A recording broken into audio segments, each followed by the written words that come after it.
As is stated in a brilliant monologue near the end of Pixar's classic Ratatouille, greatness really can come from the most unlikely of places. This is certainly shown by how often awesome performances can be found lurking within otherwise terrible movies. Honestly, that happens a lot more often than you might think, and there have been many great examples across the last few years. And 2021 was no exception.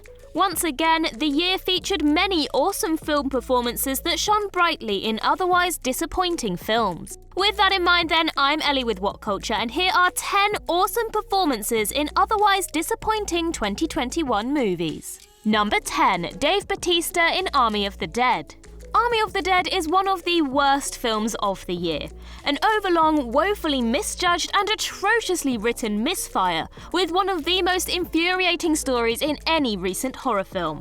This is quite possibly the worst film of director Zack Snyder's career. You'll probably yell at the screen in fury more than once, as its thoroughly idiotic characters keep making stupid decisions and getting each other killed. The single best thing in the film, and therefore its main saving grace, is Dave Bautista's lead performance.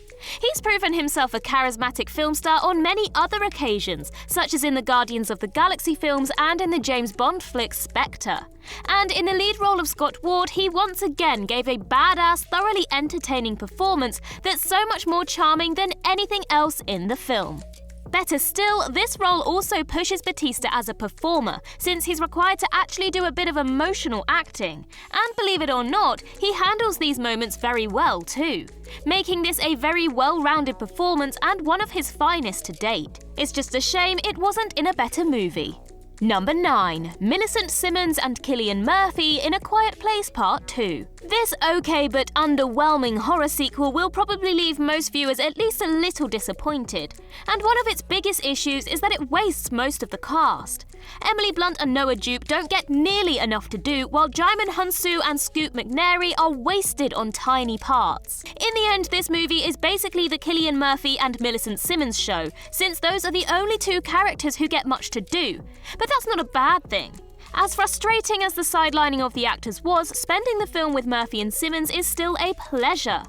As a hardened survivor of the film's monsters, the ever-outstanding Cillian Murphy is just as compelling and emotive as you'd expect, and much like in the first film, deaf actress Millicent Simmons proves herself a tremendously mature and gifted young performer, who carries the film with her superb performance. Without question, she's got one hell of a bright future ahead of her. Number 8. Florence Pugh in Black Widow.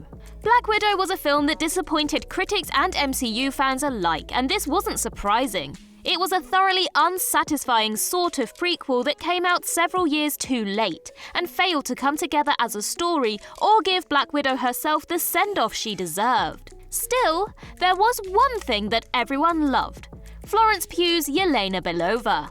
Sometimes it really seems like Florence Pugh is genuinely incapable of giving a bad performance. Hell, she even did a good job with her nothing role in the Liam Neeson thriller The Commuter. And she adds another terrific performance to her growing filmography here.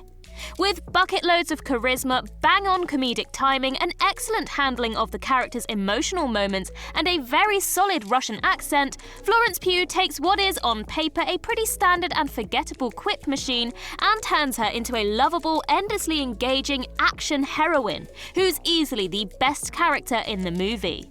It's great that Yelena will be the new Black Widow moving forward. After all, there's no such thing as too much Florence Pugh.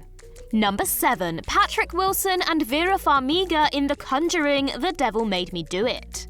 This deeply underwhelming horror threequel was one of the most disappointing films of the year, especially since it neutered almost everything that made The Conjuring and its surprisingly excellent sequel work so well. Almost everything.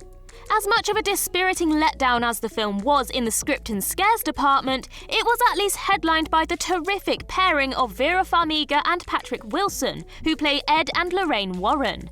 Once again, they absolutely disappear into the characters and make them two of the most likable, human and relatable protagonists in any horror franchise.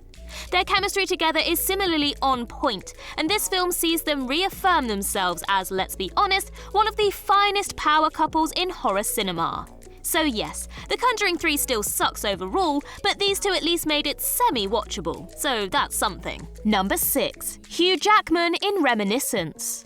With its interesting premise, stacked cast and talented director, Reminiscence was easily one of the most anticipated original films of the year. Sadly, it ended up being one of the year's disappointments, mainly thanks to its terrible dialogue, poor pacing, and bland villain. Still, it's a mediocre film as opposed to a bad one, and that's mainly because it's kept afloat by one person, Hugh Jackman, who plays the film's lead. The thing that has made Jackman one of the greatest A-listers in Hollywood is his range. He's both a highly charismatic leading man and a superb dramatic actor, and in his role in Reminiscence, both of these sides to him are fully in evidence. He effortlessly carries the entire film and brilliantly realizes the character's emotional journey in what is a very moving performance, as well as the one thing that gives the movie much legitimacy as a drama. It's a shame he wasn't given better material, but unlike with some of the other terrible films he's been involved in, Movie 43, anyone? Jackman came out the other side with a performance he could be truly proud of. Number 5. Andra Day in the United States vs. Billie Holiday. Every year we get a fair few awards-baiting biopics that have a great performance at the front, but are otherwise pretty flawed. Nonetheless, many such films are honestly perfectly okay. The United States vs. Billie Holiday, on the other hand, is honestly something of a dud, and the only thing that makes it particularly watchable is Andra Day's performance in the title role. This is actually her acting debut, but you would never have guessed that.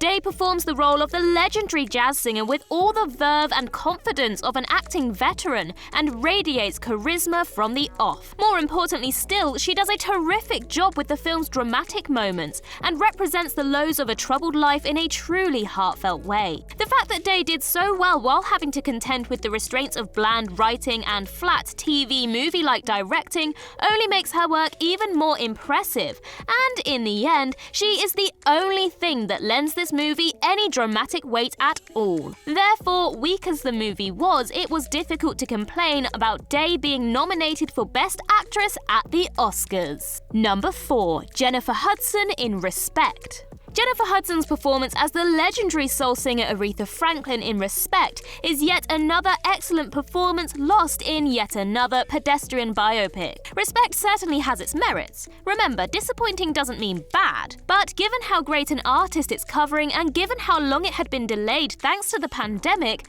most will no doubt wish it hadn't been quite so formulaic and badly structured.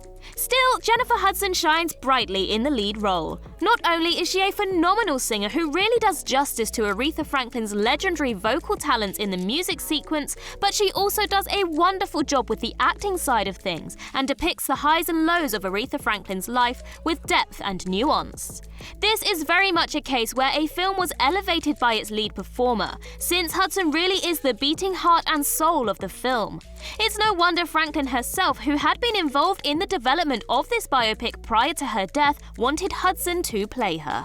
Number 3. Tom Hardy in Venom: Let There Be Carnage. In 2018's watchable but mediocre Venom, Tom Hardy's lead performance as Eddie Brock and Venom was the best thing in it by several clear miles.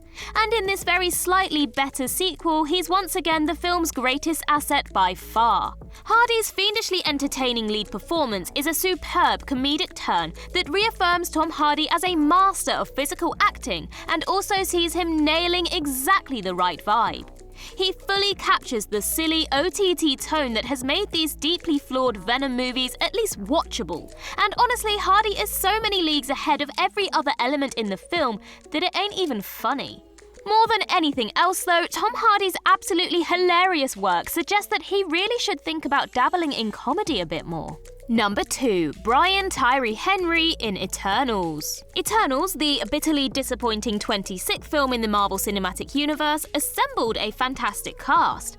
But as many other films have shown, a great cast doesn't mean the film is going to be great. And indeed, Eternals was a poorly written, overlong and thoroughly dull slog. It was full of interesting ideas, but the screenplay is so flat and robotic that the story never comes to life. Similarly, most of these incredible actors give oddly blank performances, since the script gives them little to work with. The big exception is Brian Tyree Henry, who plays Phastos, who is one of the Eternals. Henry is the one performer in the film who really feels human, and he sticks out in the best possible way as a result. While the other actors make little impression, he does a fantastic job of filling the scenes he's in with emotion, and rises above the limitations of the script. Honestly, most of the time when Eternals feels truly alive is when Henry is on screen, so he really deserves credit for his wonderful work. Number 1. Amy Adams in The Woman at the Window. And the award for Best Performance in a Terrible 2021 Movie goes to Amy Adams' lead turn in The Woman at the Window. Amy Adams is one of the finest American actresses working today, and it's not like we needed any more proof of her brilliance, but The Woman at the Window provided it anyway. This movie is an atrociously delivered train wreck of a film on every conceivable level, and one of the worst films ever made by a prestigious director, yet Adams is legitimately really good in it. Fighting an uphill battle against the appalling writing and directing, she really pulls viewers in and gives a sad, deeply affecting performance as a traumatized agoraphobic. The fact that Adams gave such a powerful, well-executed performance in what is otherwise a largely worthless excuse for a thriller, she's the greatest thing in one of the worst films of the year. And that concludes our list. If you can think of any other examples, then do let us know in the comments below. And while you're there, don't forget to like and subscribe and tap that notification bell. You can also head over to Twitter and follow us there, and I can be found across various social medias just by searching Ellie Littlechild. I've been Ellie with What Culture. I hope you have a magical day, and I'll see you real soon.